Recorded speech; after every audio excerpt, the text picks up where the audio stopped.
topic is going to be corporate tax. What is it? It sounds like something that doesn't really affect anybody but these big corporations, right? Well, Pastor Brote here has also been a contractor and the owner of a construction company and been involved in multiple other businesses. So we're looking for your input. Thanks for being here, Pastor.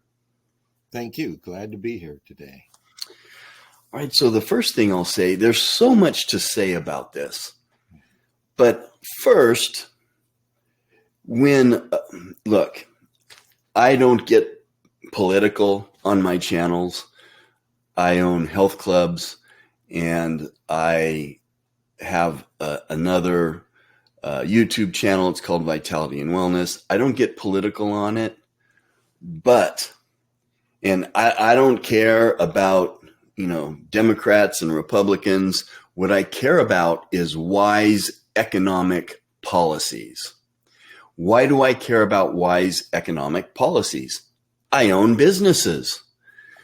Do I have or own a corporation am I the CEO of a big corporation that has publicly held stock, that's a publicly held company? No.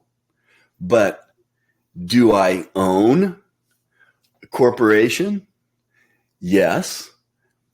And I'm going to show you how all of you listening to this also own corporations and their budget and their economic policies, and the economic policies that affect them also affect you. So these corporations, when they get taxed through a lot of times political policies, don't help you. Even though most people think I'm at arm's length, that's some big evil corporation, and some of them are maybe, and corruption in some of these, but it affects you. It affects your livelihood, and I'm going to show you how. So you, Victor, as a contractor and owning your own corporation, talk a little bit about how it affects you, your livelihood, and the people that hire you. It's going to affect the people that hire you, right? It's going to affect the people that work for you. Share with us how. Oh boy, there's so many angles on this. First of all, as a corporation, and I set up a corporation in order to handle the monies, and there's a lot of ways that you can feed money into your system, and it doesn't show up as taxable.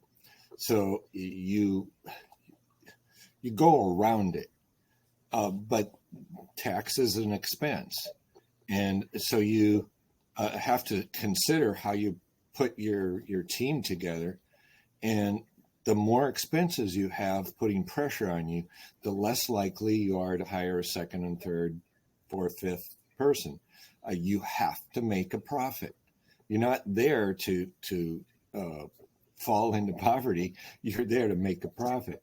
And if there's too much pressure on you, you just don't hire people. And in fact, as I've gotten older, I decided to just cut down to me, which, I had 60 people at time. And that allowed me, by the way, freedom to minister full time as well. But the pressures that you have financially, you have to figure out if all of it is actually worth it. I was talking to a friend customer yesterday, and we were talking about California, and that's where I live. And the pressures that have been put on, it becomes more and more ridiculous. And everything becomes more expensive because you've got to allow for that pressure of the tax. And I can't overemphasize whether it's the gas you buy, that's taxed, whether it's the store you go to. In some of these stores, my friend owns a whole number of properties, and in Southern California, it's almost as if they can take it away from you because you have large properties. There's eminent domain, and they house people who are homeless, which is kind of a ridiculous runaround.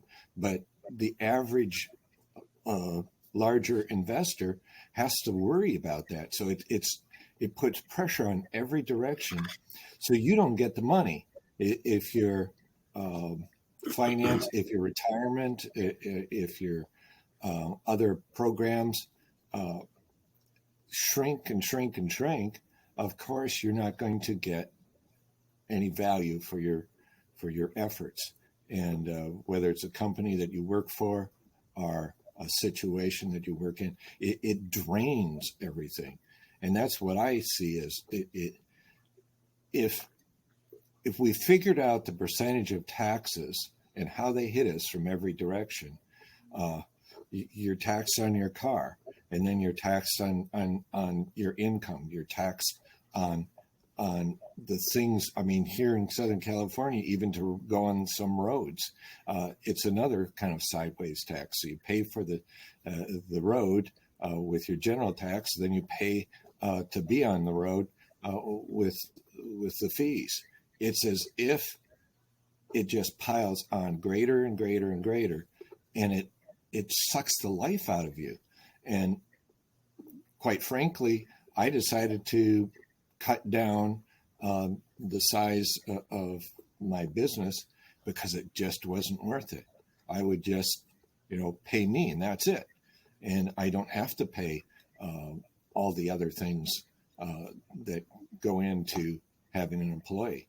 And so I eventually cut down to just one. And it's crazy. I could put people to work, but it's too much of a burden to do. It's just too much. I mean, I have some health problems and all that, but it has gotten to a point for me that doesn't make sense. I'll let the thing close. So that's my 2 cents worth. Yeah. So it's so funny because people don't understand how to connect the dots. And like I said, I'm a businessman. That's what I do. I understand what affects businesses. And let's talk about this corporate tax. I'm going to tell you, first of all, who pays for this corporate tax, which is an income tax on corporations. Oh, they got the money. No, you have the money. Everyone listening to this video is paying, unless you consume nothing. Everyone listening to this video is paying for that corporate tax. So first of all, the average person, is paying for corporate tax in multiple ways, indirectly and directly. And I'm going to give you some examples. First of all, the corporate tax goes up, say 10%, or whatever's proposed usually by politicians. Let's say you want to buy a car. Well, guess what? Ford Motors is a corporation. They sell cars, right? Well, if there's a 10% tax on that corporation, guess what? Who's going to pay for it? If you buy a car, you are paying for it. And you're paying 10% more for that car.